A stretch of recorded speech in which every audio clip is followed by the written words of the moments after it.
প্রসঙ্গ যখন বাড়ি ফেরার তখন খুশিতে হয় দ্বিগুণ, আর যদি থাকে কাজিন সিস্টারের বিয়ে তাহলে তো সেটা 4 ডবল বেড়ে যায়। হ্যালো এভরিওয়ান, আসসালামু আলাইকুম, welcome back to my mini blog. আর আজকে আমরা যাচ্ছি ওয়েস্ট বেঙ্গল। ইয়েস, ঈদের 3 দিন পর আমরা যাচ্ছি ওয়েস্ট বেঙ্গল। 2 মাস আগে গেছিলাম আর আবার যেতে পারছি, তার জন্য আমি রিয়েলি গ্রেটফুল। বাই ট্রেন যেহেতু যাচ্ছি, 40-42 ঘন্টা জার্নি, তাই বাড়ি থেকে সমস্ত খাবার আমি প্যাক করে নিয়েছি। এই 3 দিন ট্রেনের খাবার না খাওয়ার থেকে না খাওয়াটাই বেশি বেটার।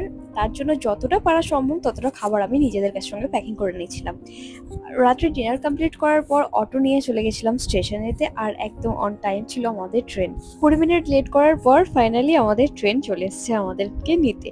আর এই যে খুশিটা, সেটা আমি এক্সপ্রেস করতে পারবো না, যে ফাইনালি আমি যাচ্ছি West Bengal.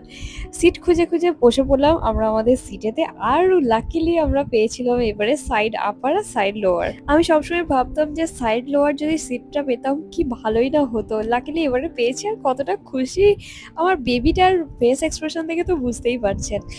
Yeah, yeah, yeah, yeah, yeah, enjoy.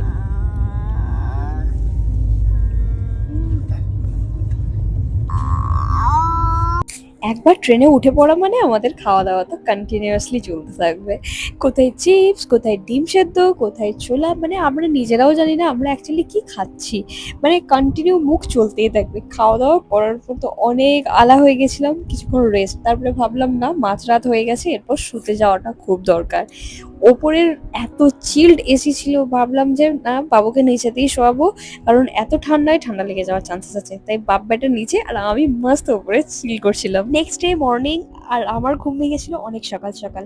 সারা রাত আনাম একদম ভালো করে শুতে পারেনি, কারণ বাবু ঘুমাচ্ছিল আর এইটুকু সিটের মধ্যে ও শুতে পারেনি। তাই আমি নিচে চলে এসেছিলাম আর ওকে আমি ওপরে শুতে পাঠিয়েছিলাম। ও প্রায় অনেকক্ষণ শুয়েছিল, তারপর আমি তো মনোরম দৃশ্য এনজয় করতে করতে আর এদিকে বাবু উঠে পড়েছিল। আমাদের সকালের ব্রেকফাস্টে ছিল বিস্কিট আর এই চিজ কর্ন সমোসাটা বাড়ি থেকে বানিয়ে এনেছিলাম। ডিম সেদ্ধ, ছোলা, এগুলো সবই কালকে বাড়ি থেকে বানিয়ে এনেছিলাম। এগুলোর সঙ্গে চা দিয়ে আমরা মাস্ত এনজয় করতে করতে যাচ্ছিলাম। মাঝখানে বাবুকে একবার কিছুক্ষণ বিজি রাখার জন্য ওকে একবার পড়াতে বসিয়েছিলাম। ও যেন না বিরক্ত হয়, তার জন্য ওর জন্য বুকস, খেলনা, গাড়ি, এগুলো তো আমি অনেক এনেছিলাম। তাও এইটুকু সিটের মধ্যে ওকে আটকে রাখাটা একটু ডিফিকাল্ট হয়ে পড়ছিল আমাদের জন্য। এদিক ওদিক ছুটে চলে যেতে চাইছিল, একটু বিজি রাখার জন্য এটা সেটা করে যাই হোক করে বসিয়ে রেখেছিলাম। মিড ব্রেকফাস্টে আমরা ওয়াটারমেলন আর গ্রেপস খেয়েছিলাম। এগুলো সবই বাড়ি থেকে এনেছিলাম আমি। তারপর লাঞ্চ করেছিলাম। অ্যাকচুয়ালি লাঞ্চের ভিডিওটা আমি পুরো ভুলে গেছি শ্যুট করতে। বাবু ঘুমিয়ে গেছিল আর আমি আর ও নিচেই গল্প করছিলাম অনেকক্ষণ। কেন জানি না ট্রেনেতে একদম ভালো ঘুম হয় না। অনেক মানুষ ভালো করে ঘুমায়, বাট আমার একদম ঘুম হয় না। তাই আমি আর না ঘুমিয়ে বাইরের দৃশ্য দেখতে দেখতে আসছিলাম। এরই মাঝখানে ফাহাজ গেল উঠে, আর কিছু তো খাওয়া